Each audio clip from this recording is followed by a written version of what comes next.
Welcome to the Fire and Rescue Services podcast Priority Message for another new episode.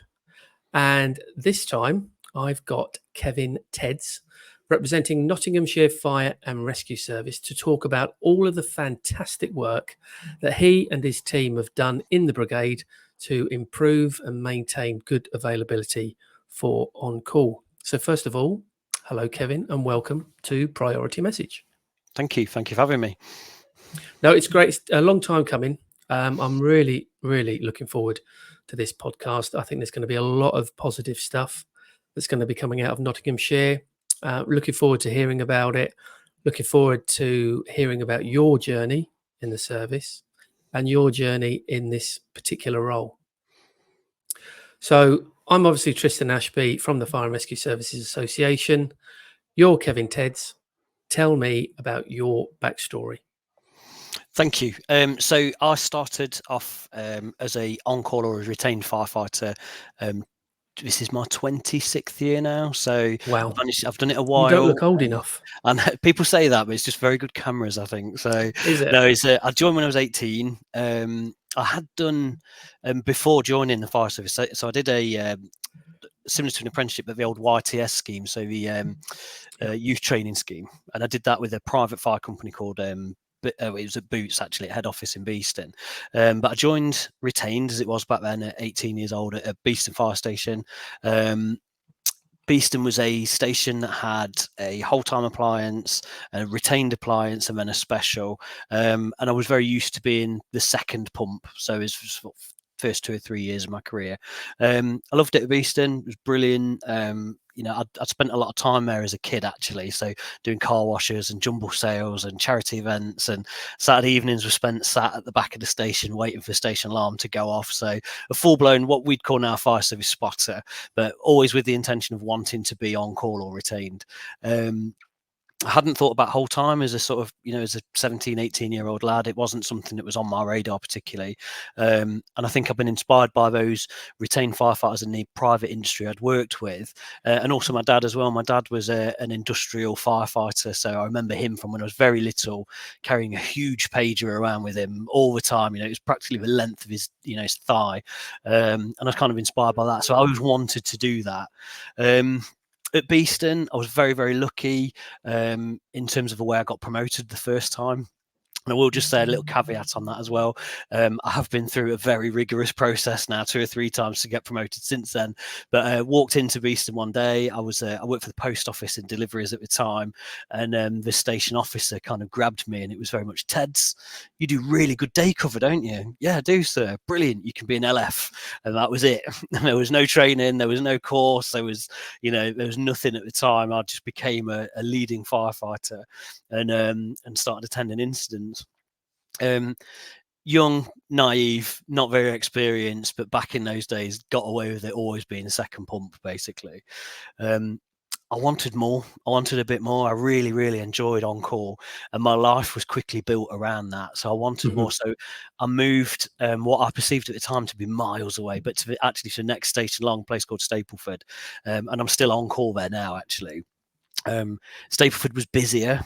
They seem to have all the big jobs. They seem to be, it seemed to be the station to be at. They did all the charity events. Everybody knew them, and it's where I wanted to be. So we moved when I bought my first house. We moved into Stapleford, and I've been there since, to be honest.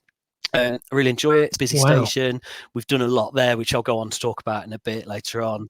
And I've stayed there, to be honest. And there are times when, I think particularly at 2, 3 o'clock in the morning, sometimes I'm dragging myself out of bed thinking, I don't know how much longer I can do this. But then I work with such a group, such a bunch of firefighters who just, and I do genuinely mean this as well, that I really enjoy working with and getting paid for doing something that's pretty exciting, and we really like it. So although I haven't hung up the pager yet, I talk about it, but I am still going for the time being. I know people in their 60s who have been talking about doing that for 15 years. So hopefully you're going to get to the 30-year mark and beyond. So that's a fantastic backstory. I wasn't aware that you were still on call. And I think that Yes, really, really yes, still does on call. help. You not just being on call, but being on call in the modern society.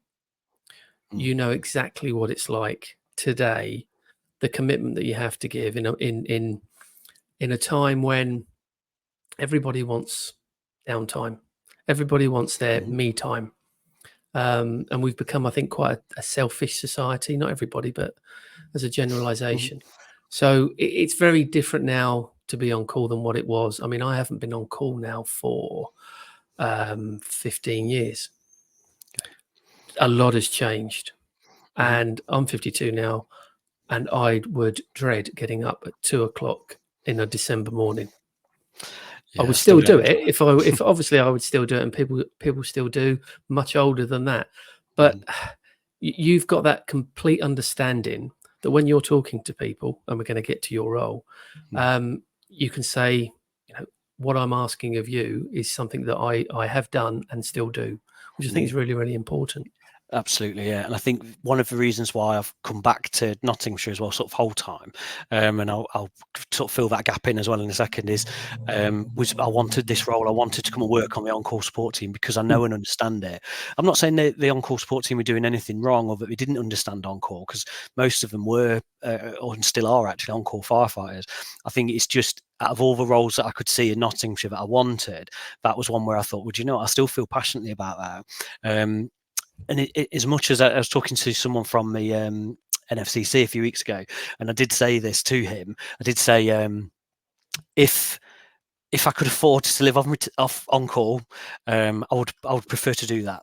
I would prefer to be an on-call firefighter than a whole-time firefighter. And I'm not trying to draw any lines or comparisons between the two, but my passion has always been on call, really, to the point where, sort of going back a little bit, when I moved to Stapleford, and it was like I started looking for a job around my on call rather than looking for a job for me. So I left the post office and I went to work in a call center for a telephone communications company because it fitted around on call. And actually, I engineered, and I think a lot of people don't see this, but there was only two JOs when I was at Stapleford, so two junior officers.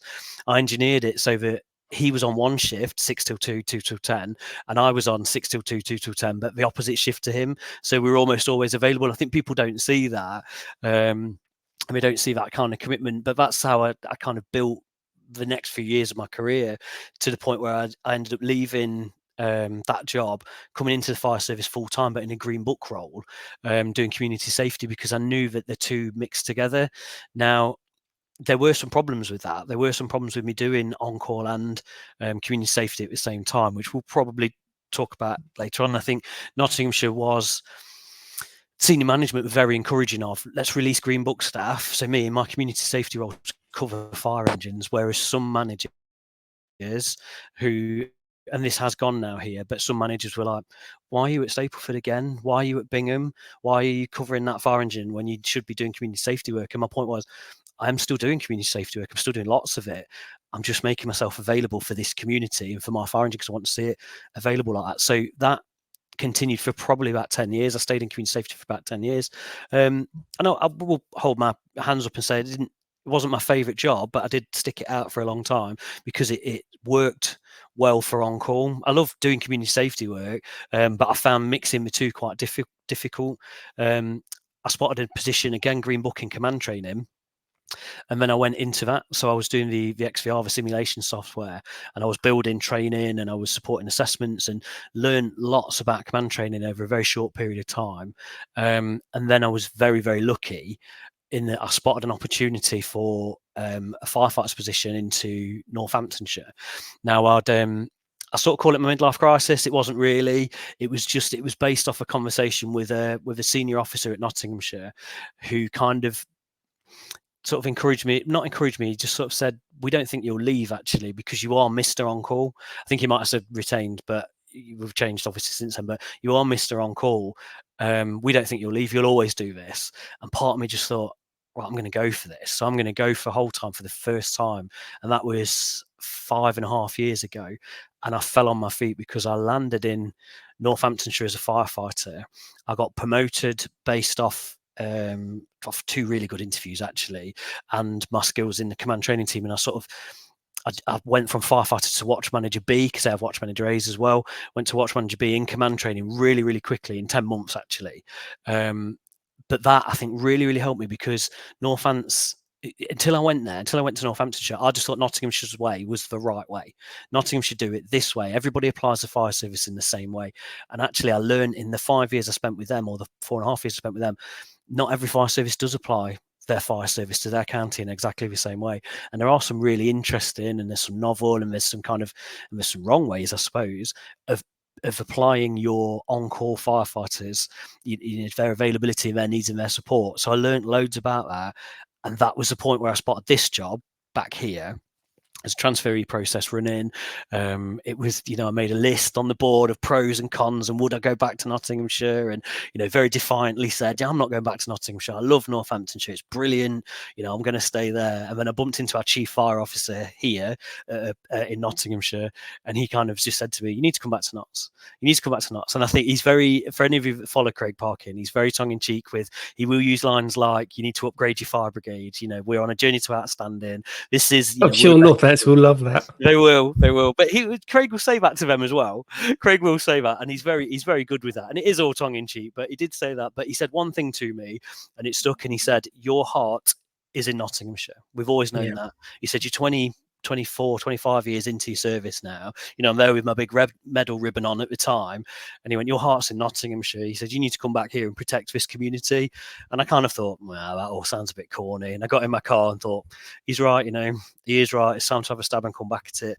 And literally walked into this job on the on-call support team, which has just been awesome for me. Well, he clearly values you, because he quite easily could have said something completely different. Absolutely. Could have told me to stay in Northamptonshire for the next 12 Exactly. years. Yeah. You're doing a great job. You're making a great career for yourself. Good luck. Yeah, exactly. There were 3 key things that I wrote down when you were speaking. And so, that's a great story as well.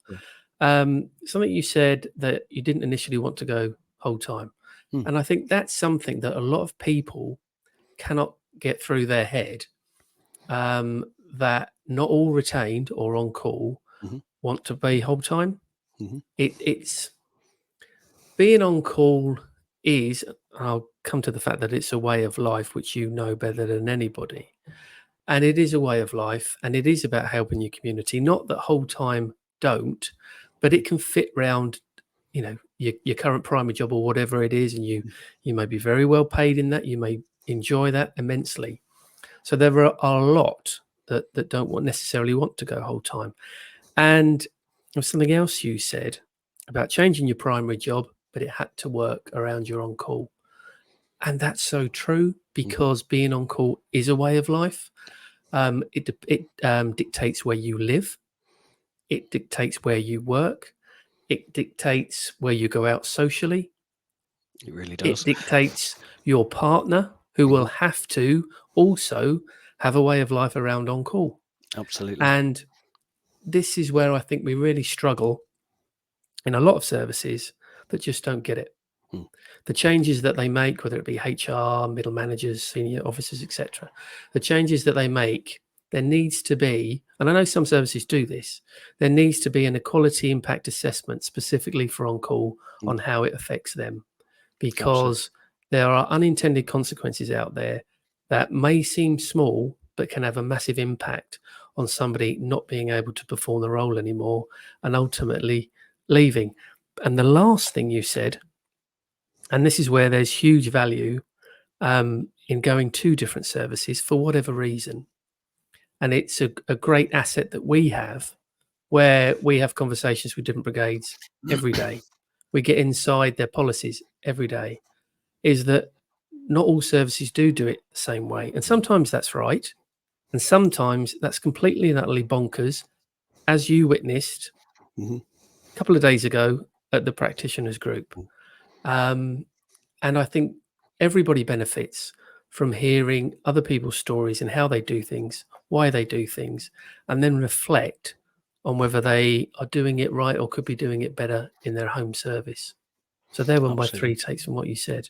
Yes, but I think that's a really key thing as well, is it's kind of accepting as well that just because you've been in a service for a long time, or an station that's done it a certain way for such a long time, that it is the right way. And I sort of very quickly learned that, and I'd use that when I do command training, because I try to deliver command training when I can still, because I feel quite passionate about that. And in fact, part of my role is trying to encourage on-call firefighters now who, because we have got a shortage, we're the same as every service up and down the country from that practitioners group, who we have got a skill shortage of level 1 commanders and drivers. So part of my team is to encourage people to go, well, actually you can be a commander, this is decision control process, and this is how I'm going to do it. But one of the things I always give an example of is my thought and decision-making process and my tactics were different in Northamptonshire compared to Nottinghamshire. And so, for example, now I'm on call now because, I'm on call because that's what we do, isn't it? So I'll get turned out to an incident now. Where I am at the moment, if I make pumps 15 here in Nottinghamshire, I'll probably get all 15 pumps maximum of about 20 minutes. So I can get all of my tasks done in a very, very, I can list my tasks in my head, or I can write them down and I can get them all sorted. Northamptonshire, I turned out to a house fire with a crew of 4, sometimes 5, on a Saturday, riding an on-call truck, because I did that as well. I still rode appliances there because we're very big on using day duty staff for that. The second pump might take 40 minutes or to get there. From Daventry, it might take them 40 minutes to get from the Mounts fire station. So your tactics and your decision making has to be different.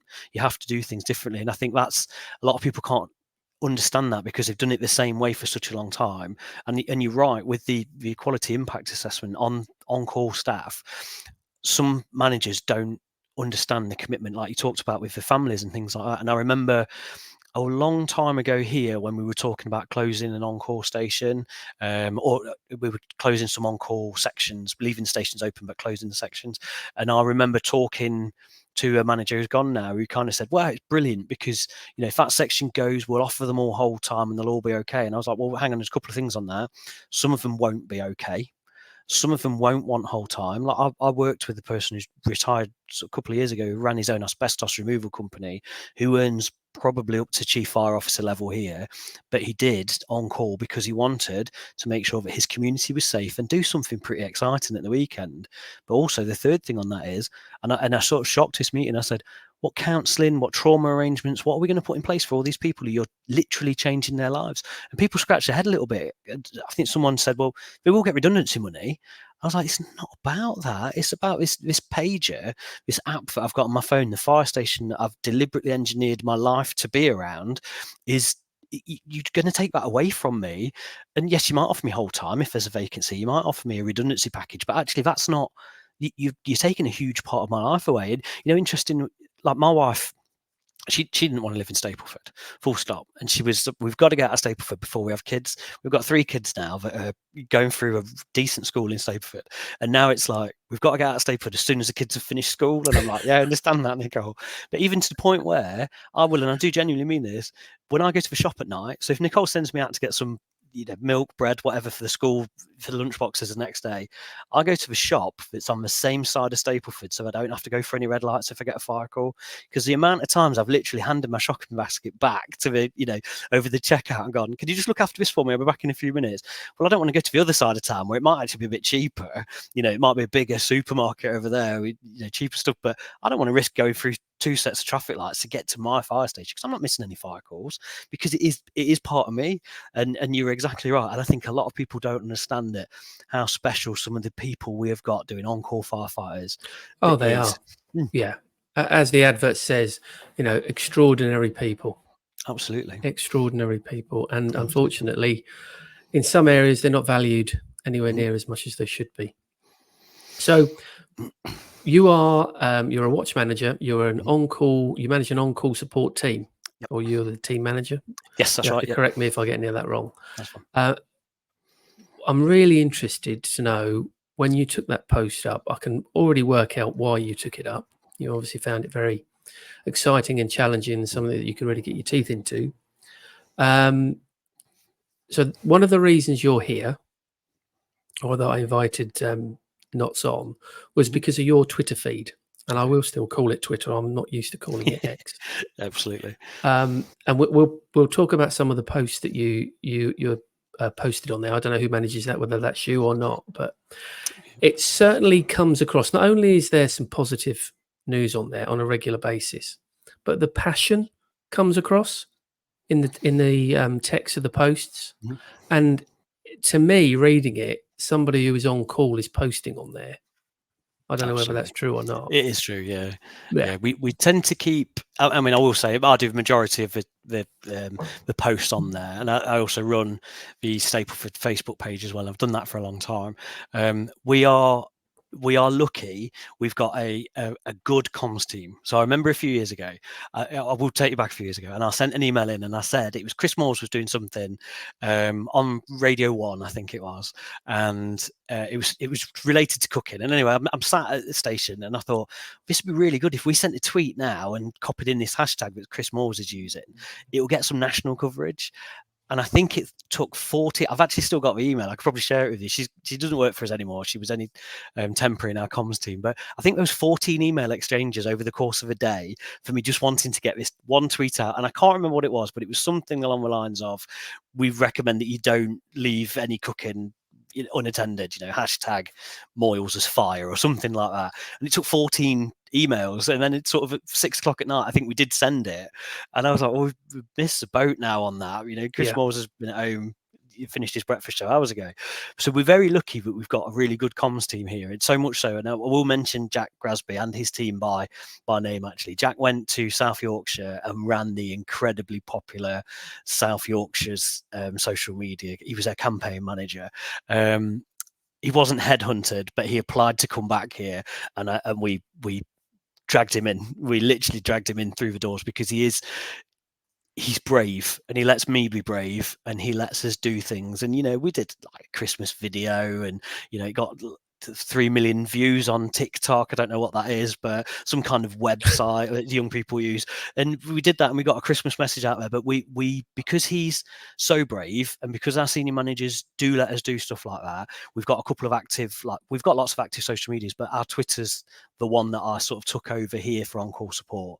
And it goes back to something that Steve Sandler said in one of his podcasts or blogs. I think I read it somewhere. Steve was like, it's about recognition if you're on call. Now, I've always used my Stapleford Facebook page as recruitment, but the Twitter and the station Facebook page now are twisted a little bit now. And actually, I'll do an entire week, and I try and encourage all of the 16 on-call sections we've got around here to do this. But we do an entire week of, this is a photo of Firefighter A. He's brilliant. He's given up his entire day to come and provide fire cover for us, and we think that's awesome. The day after, this is Firefighter B. He responds from work. He's a whatever he does, a builder. We've got electricians that work for us. They work at the supermarket across the road and are allowed to respond from work. And we just celebrate them, but also their families as well, because there are a lot of, like you say, there are a lot of partners. There's a lot of husbands and wives who are left at home a lot when we go out to that best paid social club, which don't tell them we said that, but they don't see that side. Not going to get yourself in so much trouble. I know, my wife knows. I'm just getting everyone else's partners in trouble. But they are left behind. So actually, a little post that just says, we've had a really busy week this week. We've been in and out the door all this time, informing and educating the public about what we do and about what on-call is, because people still don't get it. But to say that, and actually, not just you, Firefighter X and B and Y, that did all this, but also your families as well. Thanks for putting up for us. Yeah. I think I did one on the station post, on the station's Facebook last week to say thank you, because luck of a draw, but Monday night was drill night. Tuesday night I got called out. Wednesday night I got called out. Thursday night I had to go in for an additional drill night to support someone with some different needs. On Friday I got called out again, all between sort of 5 o'clock and 9 o'clock. Saturday night, exactly the same, going and fetching one of our specials back in. And I kind of walked in on Saturday night at 9 o'clock, and Nicole, my wife, just went, "How's your week been then?" And I was like, yeah, sorry. How's your week been? And she was like, well, I've kept you updated on WhatsApp or whatever. So actually, a little post to the family is just to say, sorry, you've been on your own a lot this weekend, but this is the awesome stuff that we've done. That really counts for us as well. And we've got some projects off the back of that as well. It does. And the thank you, the station manager popping in, seeing the crew, long job, busy week, a thank you, seeing that the appliance has been kept available above the average, just to, just realize the extra effort you've all put in. Really appreciate it. It does work. It's a commonly said phrase, but just a couple of words, thank you, means so much. Absolutely. And takes so little time and effort. I Damien, think we need to do that a bit more. particularly good at saying on Twitter, and he's particularly good at emailing crews as well and saying thank you at the end of jobs. And Damien and lots of managers in our service as well. I know I highlight Damien because he's probably one of the most active senior managers we've got on like social media here, but he's very good at saying that to our crews as well. And we're trying to make sure that they do see that and go, you are well thought of by your senior managers. They're not, they don't all think that that you second class firefighters. Those days have gone now. They were years and years and years ago, before my time even. You're actually really well respected, and that goes back to the community thing as well. I think I mentioned Steve Sadler a lot because I've read quite a lot of his posts, but I'm known around my town. And you said about the difference between whole time and retain. I was whole time at Corby in Northamptonshire. Great station, brilliant watch. Still consider myself to be red watch in many ways, even though I was only together for 10 months. While I was there, I gave it my all. If we're doing a car wash, we're doing a community safety event, I gave it my all. But when I left Northamptonshire after my second night, I didn't think about Corby again. I didn't think about there until I drove back in, 4 days later. Whereas in Stapleford, it's constant. We've got friends in the area. We've got a very kind of active, I don't know what you call them, like station supporters group as well. And it's, it's my community. So when we had floods here, the floods, they didn't affect me. They made me feel quite sad because I was seeing people that I live near to whose houses have been flooded, but actually they've set up their own community action group now. Well, we jumped all over that and we volunteered to go to that. We don't get paid to do it, but we volunteered to go to that because that's our community and it's our town and it's where we respond. Whereas in Corby, I wouldn't have done that. I wasn't, we might have gone if I was on duty, but I didn't have the same connection to it as well. And I think that's probably something that's really important for on-call as well, and for people to recognise that it is more than just a job. And we do need to probably start using that on Twitter and social media to say it is more than just a job, it is your life. To the point where we're trialing, we're looking at projects at the minute of we were going to buy, because I'm recognised. I go on a school run and people say to me, "Oh, you're the firefighter, aren't you? Can you have a look at my smoke alarm? It's beeping. Oh, what was that job the other night?" They talk to me, and I've made friends and I know people from Salford, so we know I'm recognised. So what we've looked at, some of our on-call crews want to do this, but actually we're going to sort of buy them a really high quality, like hooded top that says on-call firefighter or community firefighter. We've not decided the wording yet. Ask me for more details. And the vast majority of them, the on-call firefighters, have gone, do you know what, actually I quite like that idea. I'll walk around because I want people to recognise me, I want people to know me, and I want to talk to people about it. We've had the odd one or two, and we support this as well, who've gone, do you know what, if I'm off in Audi or I'm in the horse and jockey on a Friday night, I don't really want people coming up to me talking about work. That's fine as well. You're not forcing anyone to do it. But we think that might be a nice idea for, just getting some recognition, really. We've got all sorts of stuff that we talk about. I think one thing that I do like about Nottinghamshire is the culture here that nothing's off the table. So it's been suggested that we perhaps have an on-call ball or a disco or a function or a meal or something. And a lot of the on-call sections went, well, we don't really want that because we don't want to leave our communities overnight. So then we toyed with the idea of, well, what about if we paid for you to have a barbecue? So we paid for the meat, or we'll give you the time off to have a barbecue so all your families can get together, do a bit of recognition, or, these are all things that we're talking about. None of this has been confirmed yet, but maybe when we get to 10 years of on-call firefighter, maybe we give you a meal voucher for you and your partner, or we take some flowers, or or we say, do you know what, you two can go out and have a meal on the service. Thank you for everything you've done for us. So we're good at talking about that and listening to ideas rather than just shutting things down and saying no. I like that. Again, I'm just making some notes while you've been talking. And one of the things that popped out, well, first of all, before I do this, there's going to be people listening who are saying, who the hell is Damien? Sorry. So Damien is Damien West, who is your assistant chief, and someone I've known for a number of years, who I come across when he was a station manager. I think he was a station manager. I hope I'm not doing him down, in Notts, and was part of the practitioners group a number of years ago when Terry McDermott, the former chief of Derbyshire, was heading up the on-call group. And Damien is one of those people who gets it. I don't think he's ever been on call. He was initially. Yeah, was he was. He? Yeah, okay. He was. Yeah. Yep. But he completely gets it, and he had a lot of passion when I first met him. We did a lot of good work nationally with Terry McDermott as well. But Damien was really in the mix and really instrumental in getting all that done. So I'm really pleased that he's still got that passion. Absolutely. and that he's using his position of, a principal officer in making sure that good work is carried on. So, and the other name check was Steve Sadler. Again, we know who Steve is. Steve is an academic, but he's also an on-call firefighter, and goes around and gives talks, and he's done podcasts with other people as well. I think he was in Devon, he was in Staffordshire. Right, yeah. I think he's in Shropshire now, I think, from memory. But a guy with a great brain, and we could talk to it. In fact, I really should get him on. We could talk to him for hours. It's brilliant. But the points the points I was going to come back to was about people coming up to you in the street because you're a firefighter. You're known as a firefighter. Firefighters are looked at as heroes. Firefighters are people you run towards in times of trouble. And I don't think we utilize that enough in terms of getting the message across. About, in terms of, yes, did you know you've got a station just around the corner? Do you know it's crewed by on call? Do you know that they've got a vacancy? Do you know you could be one? Stuff like that. Absolutely. And that goes on to the uniform. If I go back to my time, we were told not to wear uniform, not to wear anything that would highlight the fact that you're a member of the fire service. Just think, because you're not on duty. And we don't want any vicarious liability. So it's great that the mindset is changing, because on-call firefighters are extremely proud that they're on-call firefighters, and they're more than happy that everybody knows it, and they're more than happy to talk about the jobs that they do. So yeah, I just wanted to come in with that. Just jump back to Damien.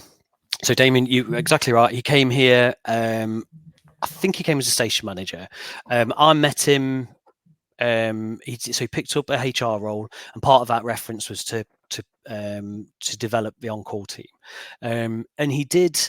I don't know if he'll ever see this, so I don't want to say too many nice things because we don't want to come across the wrong way. But he did. So Damien's very good at. He does recognise and value on-call, and he was very good at recognising the feeling behind it. So.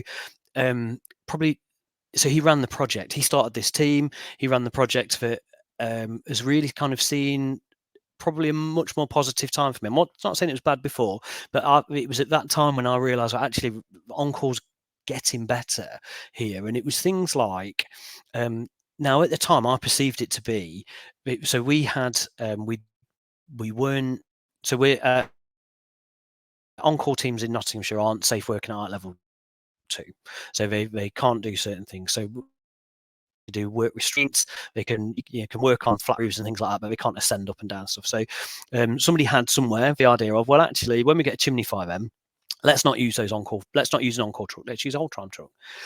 So that stung a little bit, particularly seeing a fire engine going through your area when you've been on call for a while. And it goes back to that, if you want on-call firefighters to be productive and you need to use them, you need to get them out in the uniform and use them. So there was a couple of times when I noticed, fire engines go in and out of Stapleford, going to chimney fires, not often, but or working at our instance, we weren't getting mobilised, and that annoyed a few of us. Then we had there was a change in policy. So I've lost my thread there. Sorry, I've remembered now to come back to it. Standbys. So using retained trucks to go into, or on-call trucks to go to a whole-time station when they were busy, well, someone came up with the idea of, and it was just somebody who was making their mark as they, got promoted. Well, actually, let's not use them unless we're really desperate. We'll use the whole-time trucks first. We'll move all of them around. So then you end up in a situation where you get a fire engine from the very, very north of Nottinghamshire coming to South Nottinghamshire, where I work, to my next whole-time station to cover them. Stings a little bit, and you're thinking you could use us, you could get us in the kit. We can use that time effectively because we can go and train, we can test, we can do some safe wells. We if it's 2 o'clock in the morning, we might just go and sit in a chair, but we're honest about that. We don't have huge expectations at 2 o'clock in the morning from our on-call staff on standby. So then you end up with those trucks then going to a chimney fire in my area. And I'm like, why are Ashfield or Mansfield in my patch and I'm on call and we're not going anywhere? And the passion behind that was when I went to Damien, and I'll be honest with you, I did have a go at him over Twitter. It's probably one Friday night, and I was feeling a little bit fractious about it all. I did have a little go, and he clipped my wings. But then we had some really good conversations actually about, well, that using you for standbys is such a small amount of money for an organisation that's got, a budget of 43 million quid. What difference would it make to you? Well, we could do some training. We'd actually feel like firefighters again. We'd get in the kit, and I gave him some real, some positive examples where I've said, look at this. This is where we've been used to go to jobs and our availability has gone up. If you don't use us, because we had an awful time where we got a mobilising system that was, it was brand new and it had a few, let's say, gremlins in them that needed resolving. So we'd regularly go for 2 weeks without a fire call. 2 weeks without a fire call, our availability then goes down.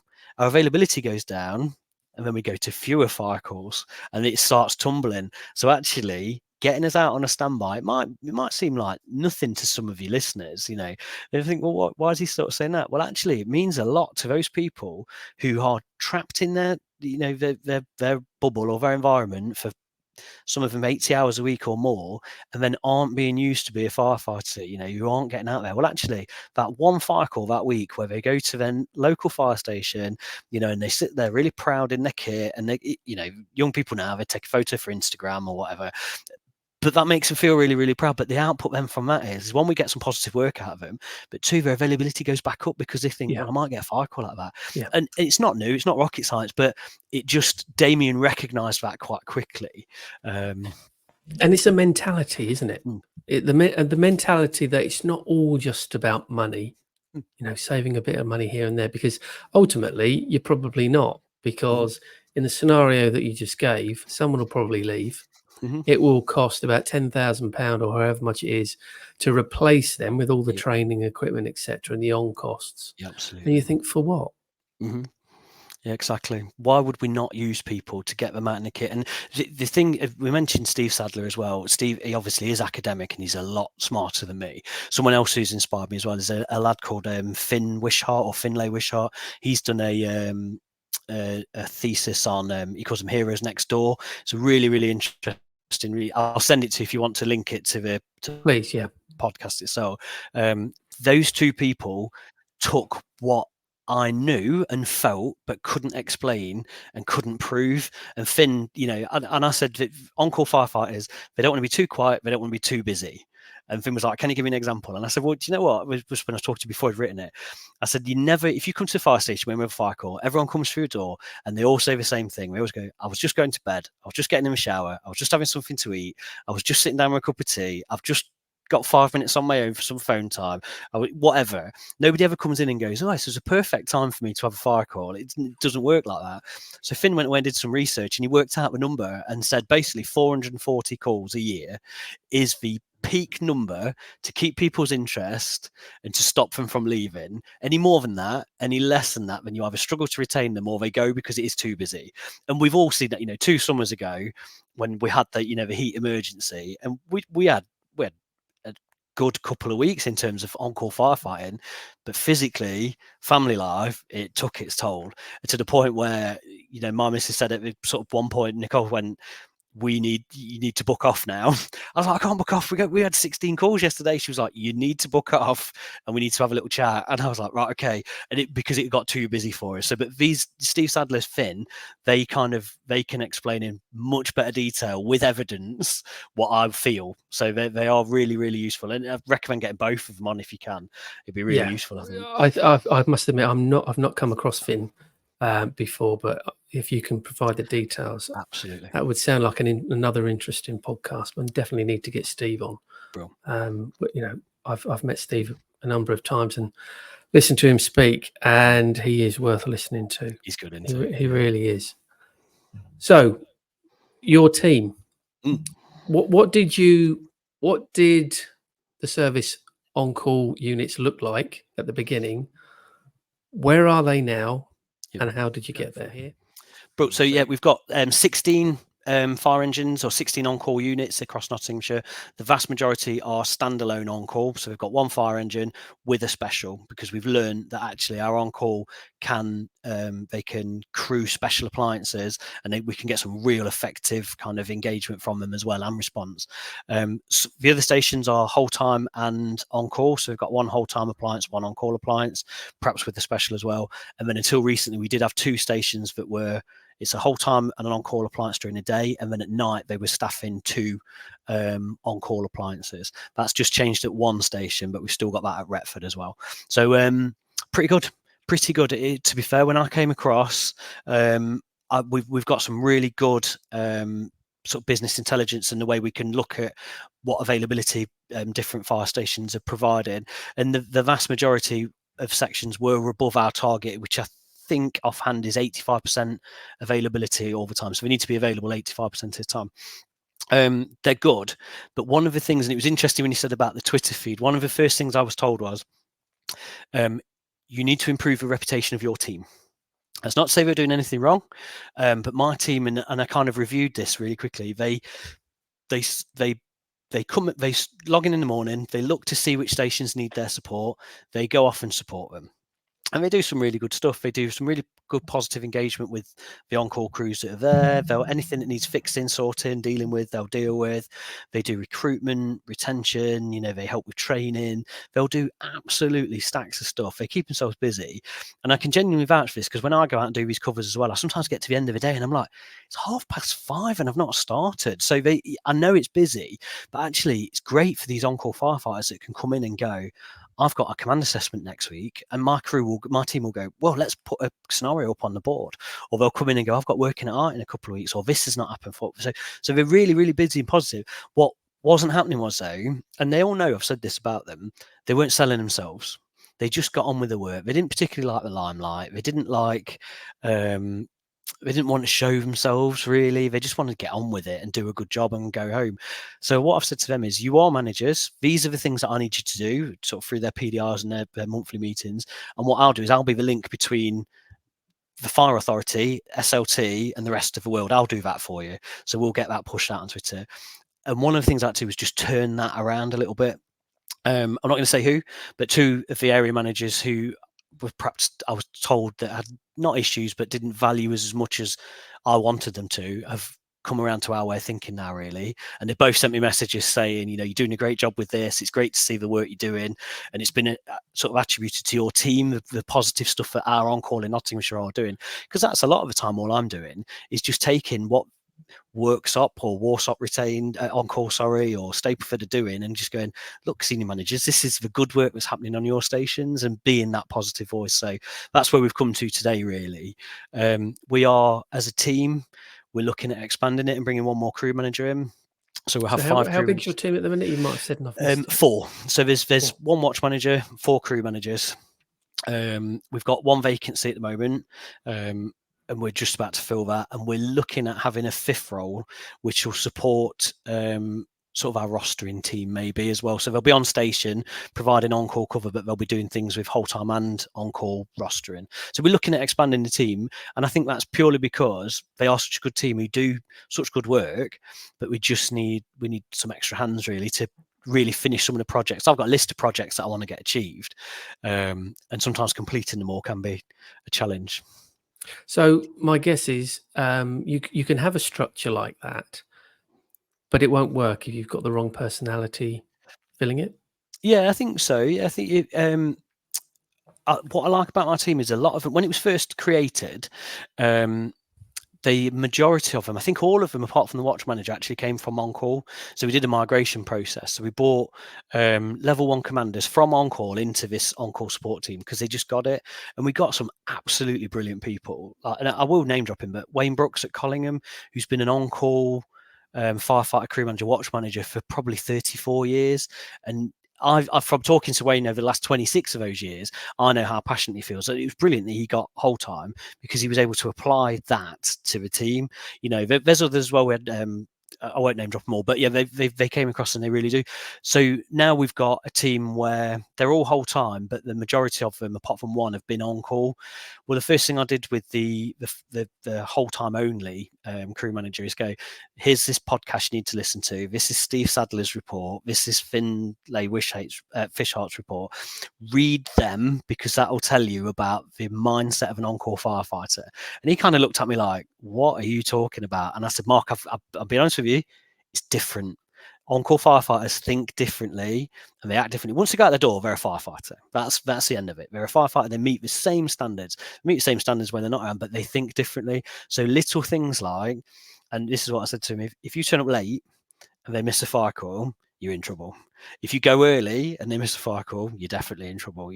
And they will do things like, we'll be at an incident and they will rush to get everything back on the appliance quicker than you would do on a whole time. In some of my experiences, that is just my personal experience, to get available for that next call. I said, so you're going to have to be on the ball with that as well.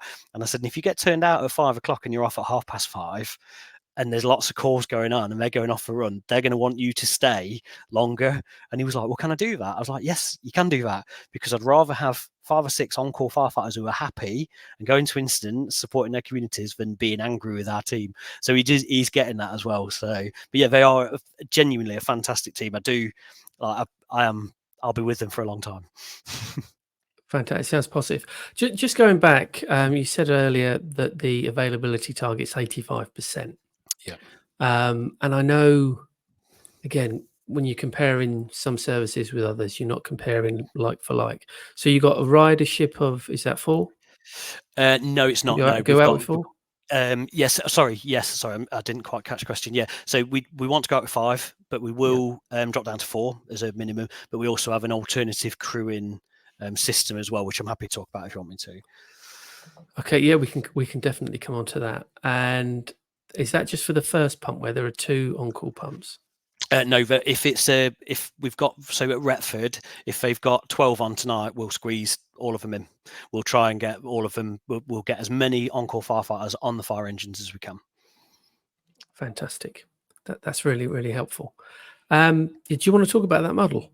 Yeah, absolutely. So lots to talk about it. And I remember when I did a command qualification, there were a couple of brigades and services, that turned around and went, riding 3 on a fire engine's terrible. It's not safe. And there's a lot of desk banging about how it wasn't safe. So there's a few models. So in Northamptonshire, they've done it for a while. Low level incidents, they will quite happily ride 3. And it keeps those 3 on-call firefighters happy. It keeps them out in the kit. It also means we hit response times and stuff like that. So NOTS have adopted it. It's called alternatively crewed vehicles at the minute. And the reason it's really good for us is because everybody gets trained in it, first of all, about the moral dilemma of what happens when you turn up at an incident and it's going and they're shouting at you that there's people in there. And what we've done is we've taught people that there's actually loads of things you can do. It's not all about rushing straight through the door in BA to go and rescue people. There's lots and lots of things you can do. So you can get your water supplies in, you can do your 360s, you can send an informative message, you can make up, you can get the crowd back, you can do tick readings, you could get your 2 firefighters if you want, donned up in BA, ready to go, but they do need a dedicated engine control operative or pump operator. So we talk about that moral dilemma and about what they can and can't do. But what I think makes ours to probably stand out a little bit from that is if we go to a building fire, or if we go to an RTC, or if we go to anything that's not low level. So if I can turn out tonight with a crew of 3 and I can go to a skip, a bin, whatever it might be, something like that, an alarm. If I get there and say it's not an alarm, this is a building fire, we've got a smell of smoke, you get the full PDA on top of your 3. So actually, you get more firefighters. So if you think, when I went back to the old days of kind of turning out, you'd have 3 pumps going to a person's reported, they'd all be riding 5, so you'd have 15 firefighters plus a station manager or a station officer. Now you're going to get the 3 fire engines with ideally 5 on, plus an extra 3. So actually what we've done is we've given you more firefighters. And once we've explained that to people, most people went, oh, okay, that's actually really good. And it's like, yeah, you're getting more people in there. And from a brigade point of view, we hit our attendance time. We're using our on-call more, because there can be nothing worse than having a serious incident and there's a local fire engine sat in the bay looking all shiny with nobody there to ride it. It can't be. Absolutely. It's not the image we want, is it? So no. We haven't had, and I've not heard of any complaints personally in Nottinghamshire where anyone's turned around and gone, do you know what, I got to that incident and it was safety critical. The fact there was only 3 of us there.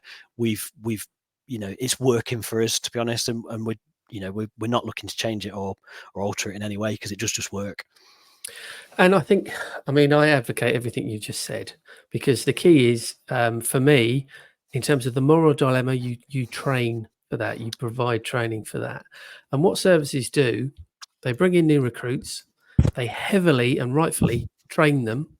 They are professional firefighters, but then suddenly we don't trust them to go out as a crew of 3 because they might do something risky. Absolutely. And while I have to, caveat all of this, going out with a crew of 3 is not the ideal scenario. We don't want that. Yep. But there are benefits as a short-term mechanism, because the alternative is, as you say, they sit there, they don't turn a wheel, and they watch a nearby, especially the neighbouring appliance. Right. Nothing worse watching the neighbouring appliance come into your Nothing patch. worse. Definitely. So, I think that approach is absolutely the right approach. And all the time during this, you're looking to recruit into those stations to ensure that they're not put in the situation where they're going out in crews of 3. Yeah, absolutely. We've maintained, so if we use fire service rota for availability. If you drop it down from 5 to 4, you get an alert that says you're taking the fire engine to the minimum, because we still want 5. We still want 5. We want all of those 5 dedicated roles filling, but we will go down to 4. If you go down to 3, it comes up to say you're off for run because you're not a standard fire engine. And what we've tried to enforce sort of locally is at that point, and even a lot of the lads will do it, a lot of the crew will do it at my station, where they'll go onto the WhatsApp group and say, I've just taken it down to 4, can anybody help? But what they must do if they take it down from 4 to 3 is let somebody know, just so we can, so if Joe is, cutting his tree up in his back garden and there's loads on call, now, she can book back on call to bring us back up to that standard 4. But yeah, like you say, it's a short term, it's to fill a gap, it's to help, it's to help our on call, it's to keep those 3 going out the door. So we value it. But like you say, yeah, we don't recommend that people just go down to 3, because they want to go to the shops or whatever. So you've mentioned fire service rota, and it's something that I picked up again from your Twitter feed. Yep. Now, a lot of services manage their on-call units using Rappel or Gartan or a hybrid, but more and more services are starting to use fire service rota. Do you want to talk briefly about how that helps you manage units? Yeah, absolutely. It's so the best thing for us about the fire service rota is that I can get it anywhere. So I can see on my phone or on my computer availability anywhere in the county. So for my team, it's really, really vital. In as much as this morning before going to work, I'd already identified which stations I was going to go and work at, and where the shortfalls are. In terms of getting appliances back on the run, we have actually seen an increase once we brought fire service rota in, an increase in availability. And there's probably 2 reasons behind that. One, because it is absolutely so flexible. I think I put a little video on Twitter the other week. It might have been on my personal one, where I just sort of said, I've noticed if appliances off for run this afternoon, I'm available. This is how easy it is for me to change it, and it's back on the run. So that is so easy and so flexible to change it. I do, that's one thing that we massively value. Also, as well, the reporting of it, the reporting that we can get out of the back, particularly because we know using it for over a year now, we can see who covers when our shortfalls are. Perhaps we've not really used it as a tool to manage anybody at the minute, but we can see where people aren't perhaps pulling their weight as well. What I would say is we don't get a lot of that at Nottinghamshire, people not pulling their weight. The people want to be here and they want to be engaged and they are motivated, but there's always going to be circumstances. I mean, if I was going to write my own dissertation, which I'm not clever enough to do, I would say there are 3 types of on-call firefighter now. There's the ones like me, who want to go to every incident, they want to go to every community safety event, they want to go to every exercise, they want to be on call as much as possible without getting in trouble from their partners. There's the second type, is the ones that want to go to the incidents but not bothered about doing the rest of the stuff. And then there's the third type, and they are the rarest of our on-call firefighters. They don't want to do either. And we do see that at some stations, but because the availability monitoring is so good now, we can actually look and say, do you know what, firefighter X, your availability at the weekend is not suitable. It's not ideal. We need some more help from you. We take it as well over a 3-month rolling period. So what we don't do is I won't get to sort of Sunday night and then turn around to that firefighter and go, your availability this week has not been good enough. because actually they might have given you, 120 hours for the last 11 weeks. It's just this week they've been watching cricket, and they've not used the leave. I could talk about our leave policy as well in a bit as well, but in terms of fire service rota, I think there's so much in there that we can get out of it now. And what we have done as well is we've not made those reports secret, so all the firefighters can see their own availability. Now, some will then look at their availability and go, I'm going to bring mine down a little bit from, I was going to do 94 this week, but I'm going to bring it down to 84 because that's the minimum that I need to do. And that's fine. As long as they're doing the minimum that they need to do, what they've been taken onto. So we only have 2 contracts. We have 120 and we have 84 hours. That's it. But what we have got is we've got some arrangements for dual contractors where they can drop theirs down to 63 over certain weeks, but we still keep them on 84. And then we've got some people who, at the minute, I'd probably call them like a special arrangement because we haven't got a formal contract, but they tend to be, this is just in my experience at my on-call station. So single mums or dads, or mums or, sorry, not single mums or dads, stay-at-home mums or dads. So they're dropping their kids off at 8:45. They can give really good cover until 5 o'clock when the after-school club finishes, but they can only do 30, 40 hours a week. What we've done with those is to say, well, actually, yeah, you're only doing 40 hours a week, but we're going to keep you on an 84-hour contract. So you still get the benefits, you still get all your leave, you still get your maximum retainer. We're not going to hit you with that because you're giving us really, really good quality cover.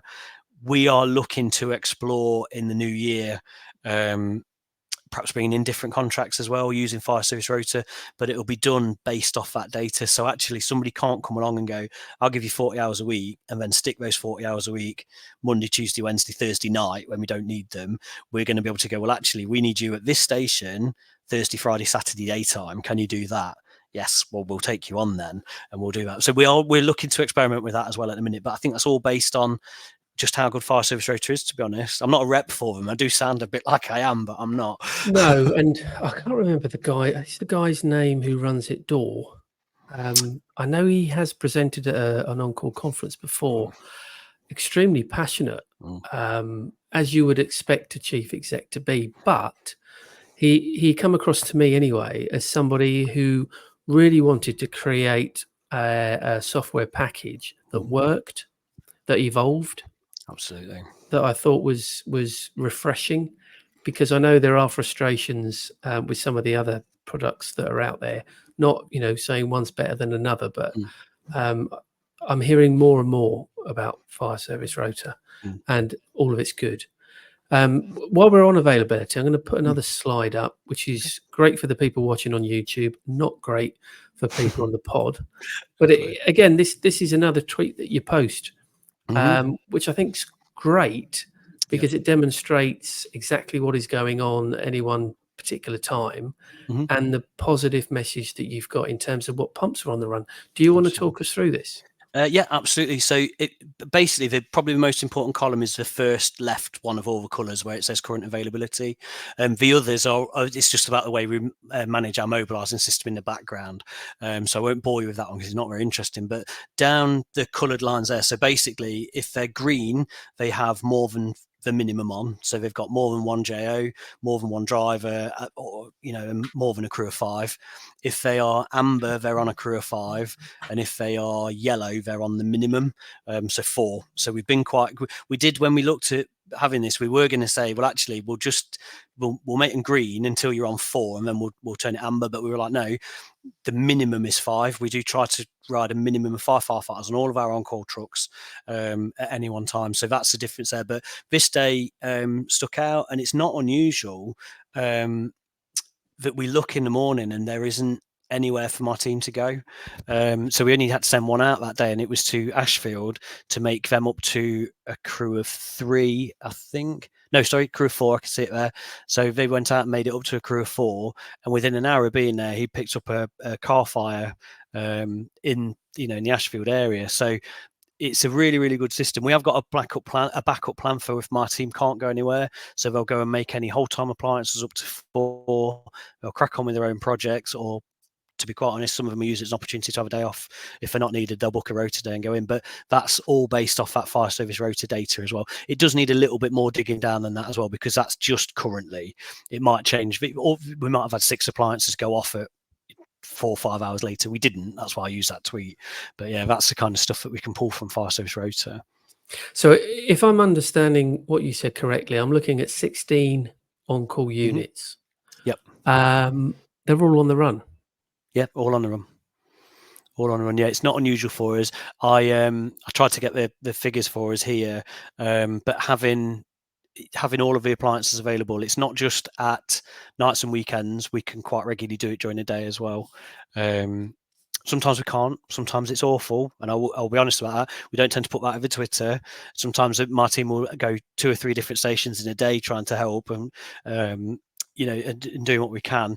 We'll lean on our day duty staff. So Green Book staff, we've got 54 day duty staff around the service that are doing things like prevention, risk assurance, fire safety. What we could do is using fire service rota, and again, I'm starting to feel like I'm a rep for them. But using fire service rota is we can send an alert to their phone and go, we need a junior officer or a supervisory manager at this station. We need firefighters at this station, and if they're free, the risk and assurance team, a team here that I mentioned quite a bit, they've got 2 watch managers who are doing SSRIs, ops intel, collating, debriefs and stuff like that. If I'd said to them this morning, I've got 2 stations that are off the run, can you help? They will go and help. They'll pick up their kit, they go and help. We're looking at a project of engaging our day duty staff a little bit more, because we have to find the balance of, if we're moving them to on-call stations, can they still do their job? Luckily, our IT is so good here in Nottingham that we found, and it's so good because of what happened to us during COVID, most people can just relocate. Most people can just pick up their Surface, pick up their phone and go and relocate somewhere. And using FSR, we just move them. We're having a look at the impacts on that as well, of how we can perhaps use them a little bit more when we need to lean on them in the future. And again, that'll be something that my team is going to lead on. So we've not spoken before. We've not met before, and I didn't know what you were going to say. But one of the reasons why I wanted to get you on was because the Twitter feed suggests that there are times, and you've been absolutely upfront, that this isn't utopia. They're not on the run all the time, but there are times that they are all on the run, and you're moving in the right direction. So it's refreshing for me and to get you on here, for you to confirm what your Twitter feed suggests. Because when I go out and about the country, you would think that what you've done is impossible. But you've proved that with the right attitude, you and the team, and that seems to be all the way through, from the bottom all the way to the top, from what you said, that if you genuinely value on-call, if you believe in on-call, and if you give it the appropriate resources, and it isn't just about money, it's about time and commitment and doing those little things that we've spoken about earlier, saying thank you, that if you do all that, this is what is achievable. Because speaking to some, this is me saying this, I'm not putting words in your mouth, Kevin. Speaking to some people who are including chiefs, will say that this model is broken and it needs to be thrown out. What you've done in Knots suggests that what I think is correct is that it just needs some TLC.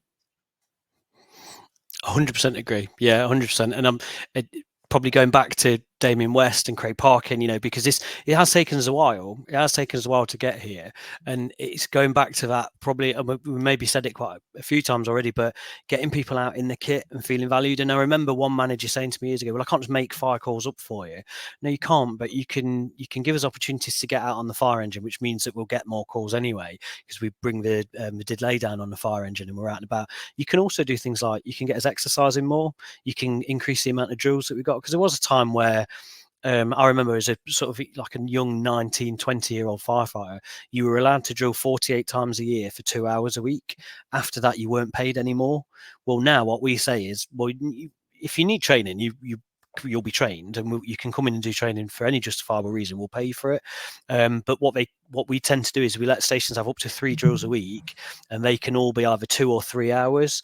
So they will come in and get in the kit, and that in turn adds value, because yes, we've spent a little bit, but we've got them out there doing the job that they love and that they want to do. And the outcome from that is that we get more availability. So yes, I think there's lots and lots of things that services can do, but it will take time for some of them. It's little things like, our annual leave policy here. If you wanted to have 1 hour off call, you can have 1 hour off call. There's a formula behind it, and we pay you. So you book an hour off call as annual leave, and you get paid for that hour. And it depends. We call it a personal average, but whatever your personal average is for whatever you earned last year, they divide it by a complicated sum, and they tell you what it is at the end. But actually, we say that annual leave, if you want to go out Friday night and take your partner to the cinema, you can have 4 hours off. You're not going to particularly lose any money because we're going to pay you a little bit extra anyway, but your annual leave is guilt-free, so it still counts towards your hours as well. And and that works for us. But there's lots of things that we've done, including things like giving our on-call sections specialisms. So we've seen 2 sections that did animal rescue for us. We've just stopped doing it because those vehicles have come in, and we're looking at a new way of doing it. But they'll do high volume pumps. They'll do the command support vehicle is a project we're looking at the moment. They'll do the welfare unit.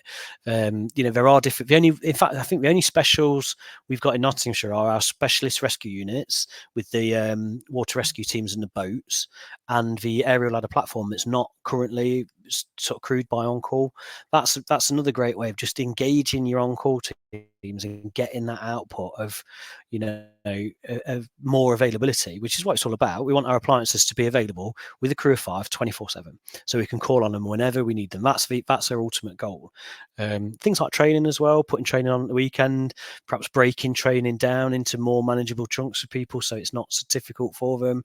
We've done that. So like when I did a command development session a few years ago, it was done over 2 Mondays in the evening, or I could have booked to go on a weekend, or I could have booked to go during the week. Putting those sessions on, and also just accepting as a service, you might pay 2 instructors to go in at a weekend. They might only have 2 on-call firefighters. That still makes a difference. I know it's expensive and it's an expensive model. Then review it after a year. Maybe you need to do it over Teams. I know before we started recording, we were joked about when I was delivering command training for Northamptonshire, I'd be surrounded by computers at home.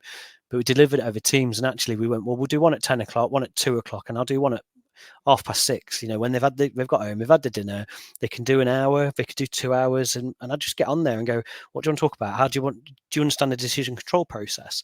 Well, I do, but I'm a bit woolly on this. Well, let's go through it for an hour then. So those, there's loads of different ways that we could motivate and engage the on-call. And you do get a really positive. I'm really proud of Knots. I'm genuinely really proud of some of our on-call teams. I mean, we're just about to hit summer, so availability is going to go down. We know that it's going to be a challenge because we're going to try and get our leave in. The on-call staff are going to try and get their leave in. Fire calls will go up, but I do know from experience that they will do their best to become available. So there's a nickname that we've got in Nottinghamshire. Our control call our on-call sharks, because as soon as there's anything tasty going on, they all suddenly start appearing again. But that's true. Very common. It is very common, but common. It's true though, because I've been in a situation where I've seen serious incidents kicking off and happening, and my WhatsApp group suddenly lit up, and people are like, "Well, I'm in Nottingham in a minute, but I can be back in 20 minutes, or I'll be back in fit." And people do, because that's what we want to do. So I've capitalised on that, and I'm using that now. So, for example, Collingham, I think they're on one of the slides, where they wanted to go out to an event in their community, but they only had 3 people available. They could have gone to crew of 3, but they want to go with more. They want to take more people on. So actually, I sent out a message again using Fire Service Rota, and went, if your fire engine's got more than 5 on, do you want to go to Collingham for the day? Click accept on this button, and we got 3 people volunteer for it. So we moved them over. It's completely cost neutral, because if Collingham had gone with 5 or 6, that we were going to pay those 5 or 6 anyway. The result is we're just sending people from other stations. We start doing that a lot now as well, and that's really good, because what we're finding is we're getting people from particularly very quiet stations who maybe live a little bit further away, so we don't get on all the fire calls, are going to busier stations with different crews, and they're engaging in a different way, and I'm getting some really positive feedback from that. I often get messages on my phone from people that I don't know. There's a lad who sent me a message on Thursday night this week, who said, I've just been out to this event with this station. I'm not going to say who, because it'll probably identify him. And he went, I've just had the most amazing day. And I replied, I don't know who he is. I just replied and said, oh, brilliant. I'm so glad. Thank you for supporting us. It means a lot. What did you do? And he was like, just a fire call after fire call. It was brilliant. I was like, that's awesome, because the result is now he's probably going to be available for the whole of summer, because he's going to be wanting to chase that buzz, isn't he? So it can be done. And do you know what? I don't know which services are saying, that it is broken. It's one thing I've challenged a lot. It's not broken for me. You come to my section, we've got a really positive Facebook page that highlights our culture. And we advertised 2 recruitment cycles ago. We had 23 people apply to join On Call. We didn't need 23. 8 of them were women that we wanted to get on, but we want to support, because I really value that as well. We've just done the recruitment cycle again at Stayford. We've got 1 vacancy and we've got 11 people apply. That's, it's almost unheard of. But the reason that is because they see what we do, because we put on there every day what we're doing, what our culture is, and how awesome it is, how great on-call firefighting can be. So, if there are services out there, and if there's a chief fire officer who's listening to this and, is thinking that the on-call duty system's broken, just tell them to get in touch with Craig Parkin or Damien West. Craig will give you the banter, he will do, and he's very good at that. But tell them to get in touch with him and just come and have a look at what we do, because it's far from broken. It's far from broken. So your method and means of communication through your various channels sound excellent. You are doing something that we advocate all services do. You're selling the role, because the offer is really, really good. It is really, really good. Yes, there's the other side of it, getting up at 2 o'clock in a December morning, etc. Yeah, but the positives far outweigh that. absolutely. And I'd be interested in your view. My view is that a lot of services are very hold time centric. They don't really have to work hard to fill hold time vacancies. They put an advert out and they will have hundreds, if not thousands, of applicants. So they expect to be able to do that for on call, do the odd, open day. And because hardly anybody turns up or anybody has an interest following that, they think, oh, well, we've tried, can't get anyone, nobody's interested. Yeah, it's broken. But you're proving that if you go out there, you publicise, you raise awareness in the right places, and you make it look what it is, not over egging the pudding, because people walking through the door do need to understand the commitment, do need to understand when they're likely to be called out and how often, but highlighting the fact that it is a fantastic job to be an on-call firefighter. Yeah, absolutely. Yeah, absolutely. I think we shouldn't missell it to people, because there's still that minimum commitment. We still value that flexibility. We shouldn't missell it to people. And, I will talk about this on all of our social media platforms, or, when we're doing webinars and things like that. I've still don't enjoy standing in my pajamas on a December morning trying to defrost my windscreen. Nobody has CDs You've all anymore, been but there. the amount of times we've been scraping the windscreen because you can't drive like a tank commander into station, and I'm thinking, what am I doing this for? But I talk to people about that, and actually, even though it's horrible, that's still a fun part of the job, and it still gives you a story to tell somebody.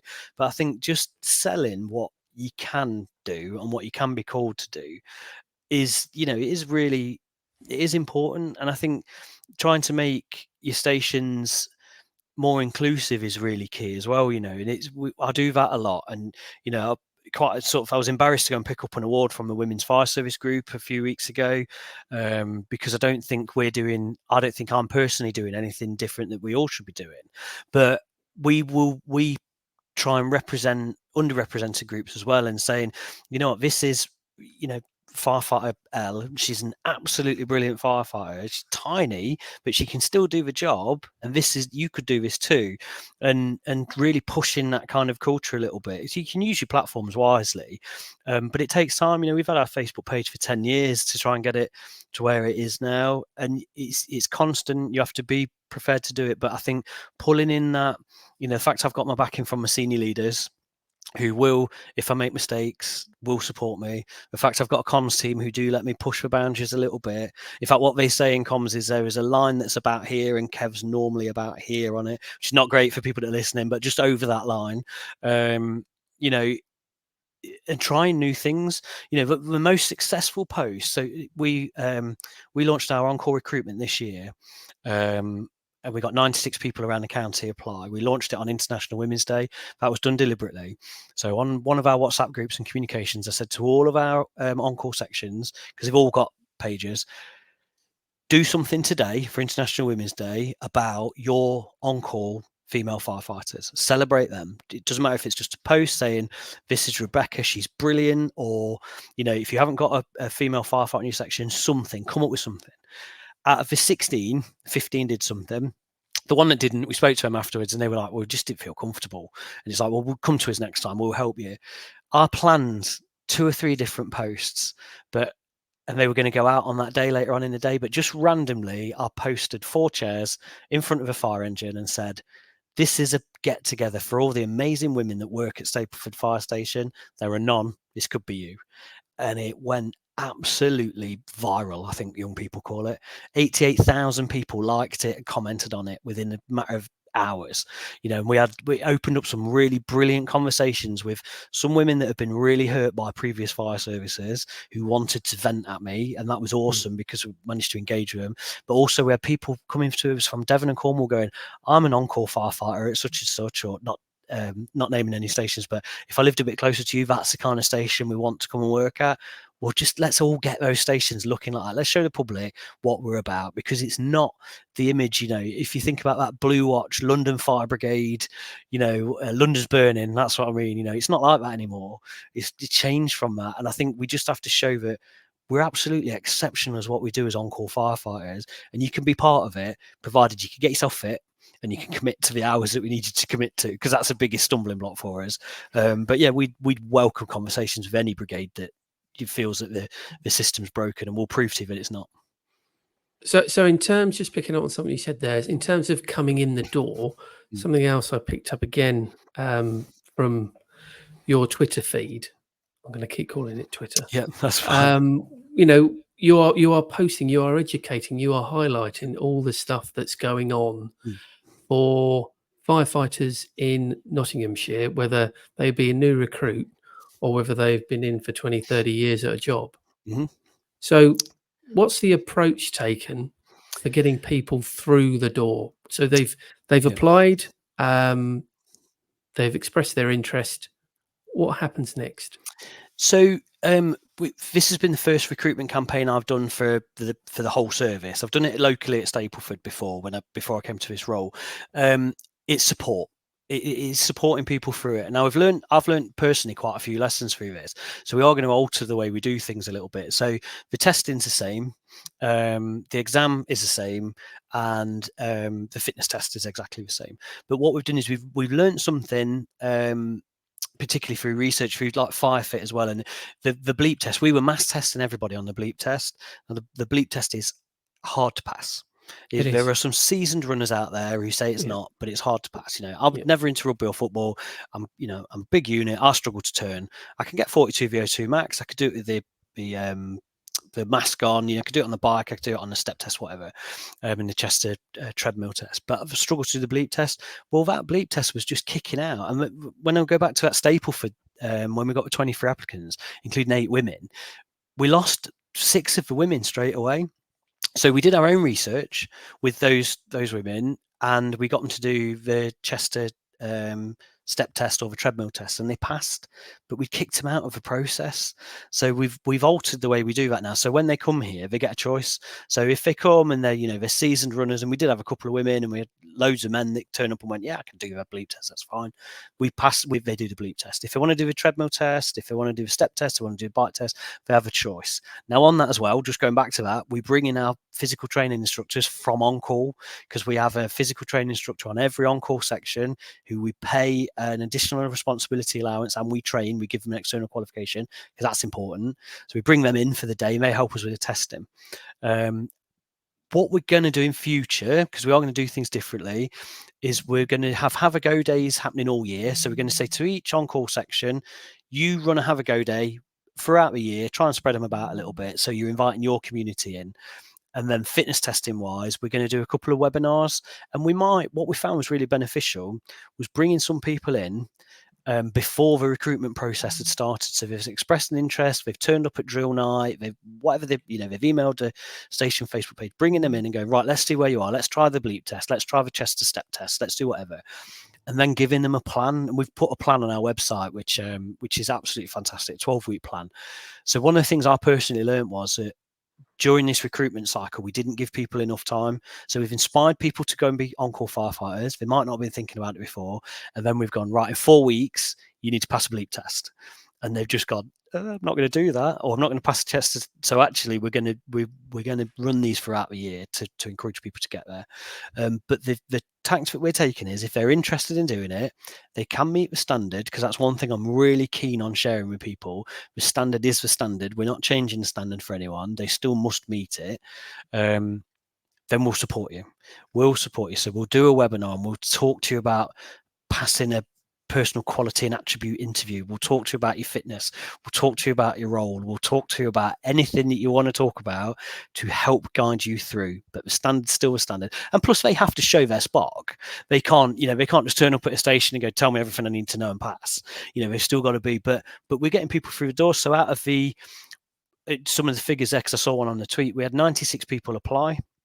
We when we went through shortlisting, we got that down to 56. Some people we couldn't take them on at over-established stations where they weren't providing the right cover. Some people lived out the area. Some people misunderstood what on-call firefighting was. We got that down to 56. After fitness testing and interviews, we got it down to 26. The first 12 will be starting in September. They're just going through medicals at the moment. They are doing a 11.5-week course because they can all do it. The rest will be starting in January, and they will be doing a modular course. So it'll be broken down probably the way I did it when I joined. So a week's worth. So depending on whether their circumstances allow, will depend on whether it's modular or not. Okay. Absolutely, yeah.